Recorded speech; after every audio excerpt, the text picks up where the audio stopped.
things are changing. New people are on this march, but looking around, you see things are changing. This is a small march, okay? This is a small event. It's tiny.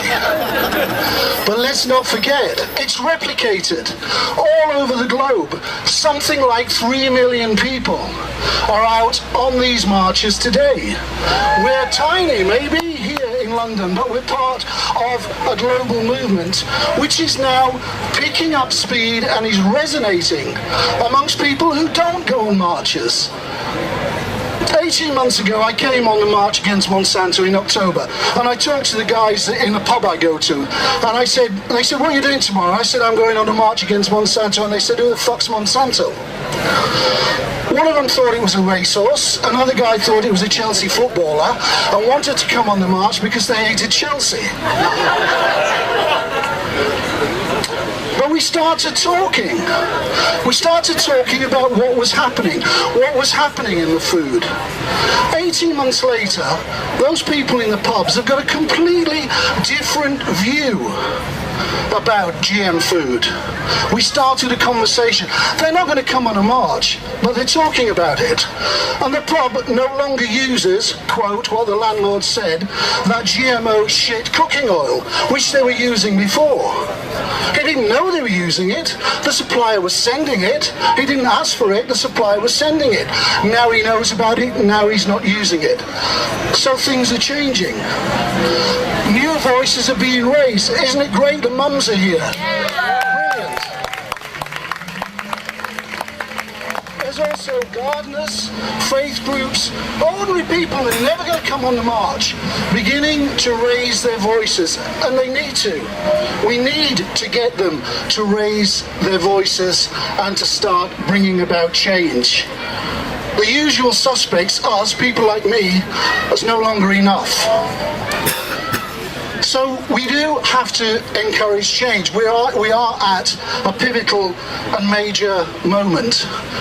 One interesting thing, and I've been going around the country with Beyond GM, we've been sponsoring and showing the film GMO OMG. If you get a chance to see it, it's an American film, if you get a chance to see it, go and see it. But we've been showing it in cinemas, in village halls around the country.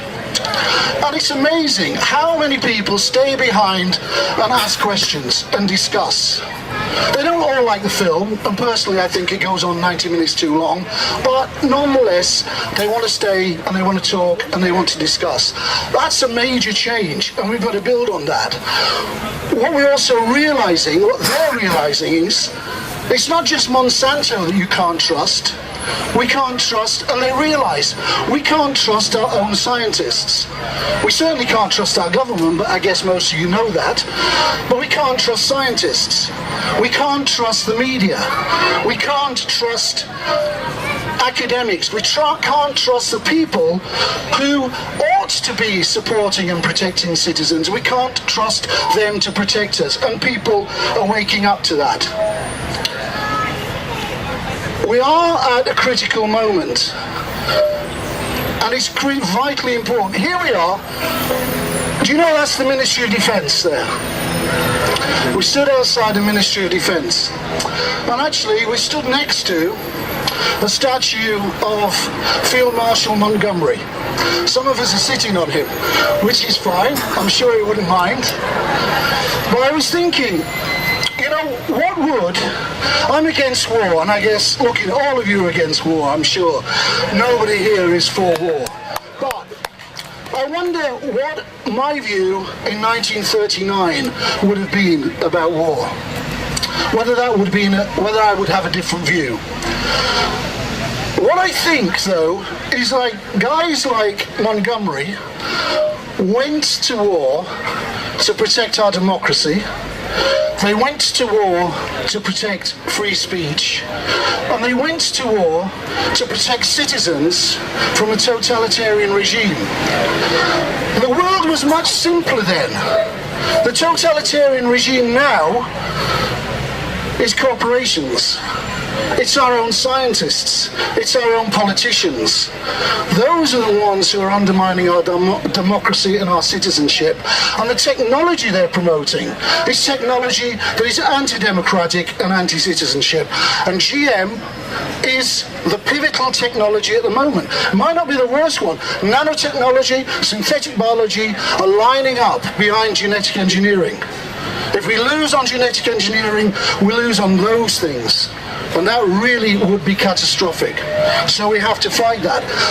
I think that the world, Montgomery and Churchill, and by the way, Winston Churchill, yeah, I take him or leave him, made a speech about the value of soil, the value of healthy food coming from soil, and said the basis of democracy was healthy soil and healthy food. How many of today's politicians recognize that or would remember that?